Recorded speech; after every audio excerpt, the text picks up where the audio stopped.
Welcome to ஹர்னி kitchen. இன்னைக்கு வரனா பாவ் பஜ்ஜி எப்படி செய்யறதுன்னு பார்க்க போறோம். பாவ் பஜ்ஜி செய்யறதுக்கு தேவையான பொருட்கள் என்னென்னு பார்த்துக்கலாம். இப்போ பாவ் பஜ்ஜி செய்யறதுக்கு இந்த மாதிரி பீன்ஸ் பொடியாக கட் பண்ணி எடுத்துருக்கோம், கொஞ்சமாக கேரட் கட் பண்ணி எடுத்துருக்கோம், உருளைக்கிழங்கு கொஞ்சமாக கட் பண்ணி எடுத்துருக்கோம், காலிஃப்ளவர் இந்த மாதிரி கொஞ்சமாக கட் பண்ணி எடுத்துருக்கோம், குடமிளகா இந்த மாதிரி ஒரு குடமிளகா பொடியாக கட் பண்ணி எடுத்துருக்கோம், பட்டாணி இந்த மாதிரி கொஞ்சமாக எடுத்து வச்சுருக்கோம், 2 வெங்காயத்தை பொடியை இந்த மாதிரி கட் பண்ணி எடுத்துருக்கோம், தக்காளி பொடிசாக கொஞ்சமாக ஒரு 3 தக்காளி கட் பண்ணி எடுத்துருக்கோம், 1 டீஸ்பூன் இஞ்சி பூண்டு பேஸ்ட்டு, 1/2 டீஸ்பூன் சீரகத்தூள், 1/2 டீஸ்பூன் மஞ்சத்தூள், 1 teaspoon garam masala, 1 teaspoon chilli powder, 1 teaspoon தனியாத்தூள், கொஞ்சமாக எடுத்து வச்சுருக்கிற வெஜிடபிள்ஸ் எல்லாம் கொஞ்சமாக தண்ணி ஊற்றி நம்ம ஒரு குக்கரில் தண்ணி ஊற்றி அடுப்பை பற்ற வச்சு ஒரு 10 நிமிஷம் வேக வச்சு எடுத்துக்க போகிறோம்.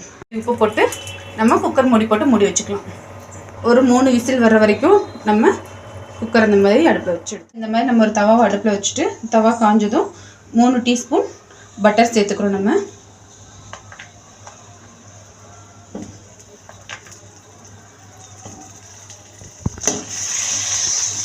நல்லா பட்டர் இந்த மாதிரி உருகிடுச்சு. நம்ம கொஞ்சமாக சீரகம்,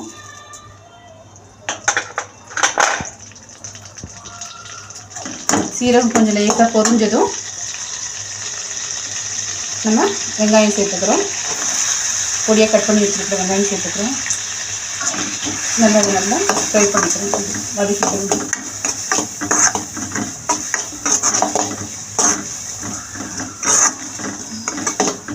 இப்போ நம்ம கொஞ்சமாக குடமிளகா சேர்த்துக்கிறோம். இதிலே நல்லா மிக்ஸ் பண்ணிக்கணும்.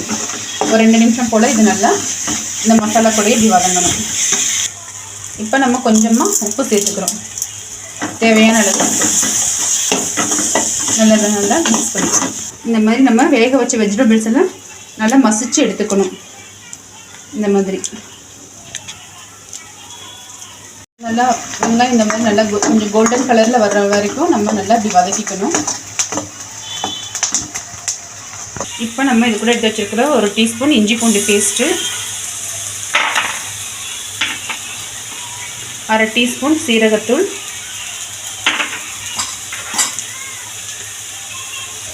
1/2 டீஸ்பூன் மஞ்சத்தூள், 1 டீஸ்பூன் கரம் மசாலா,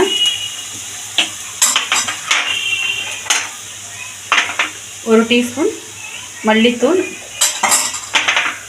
1 டீஸ்பூன் மிளகாய்த்தூள். இதெல்லாம் சேர்த்து நல்லா நம்ம இப்படி மிக்ஸ் பண்ணி எடுத்துக்கணும். பொடியாக கட் பண்ணி வச்சுருக்கிற தக்காளியை சேர்த்துக்க போகிறோம். தக்காளி கொஞ்சம் நம்ம அதிகமாக சேர்த்துட்டா அந்த புளிப்புக்கும் நல்லா டேஸ்ட்டாக இருக்கும். அதுக்காண்டி தான் நம்ம தக்காளி கொஞ்சம் எக்ஸ்ட்ரா சேர்த்துக்கிறோம். நமக்கு பாவ் பஜ்ஜி மசாலா ரெடி ஆகிடுச்சு. இப்போ நம்ம பன்னை ரோஸ்ட் பண்ணி எடுத்துக்க போகிறோம். இந்த மாதிரி ஒரு தோசை தவா வச்சு நம்ம பன்னை டோஸ்ட் பண்ணி எடுத்துக்க போகிறோம். கொஞ்சம் பட்டர் போட்டு இந்த மாதிரி பட்டர் அப்ளை பண்ணி இந்த மாதிரி டோஸ்ட் பண்ணி எடுத்துக்க போகிறோம்.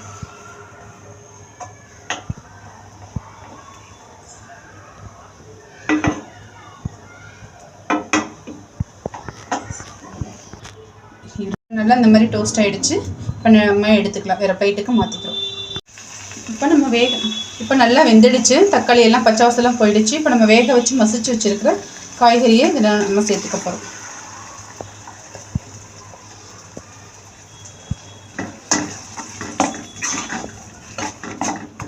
இந்த மாதிரி நல்லா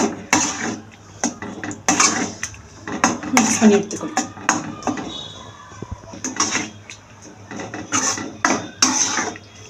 இந்த மாதிரி நம்ம ஒரு 5 நிமிஷம் வச்சு நம்ம எடுத்துக்கலாம். மேலே கொஞ்சம் நம்ம லெமன் பிழிஞ்சிக்கலாம். இந்த மாதிரி லைட்டாக கொஞ்சம் போட்டு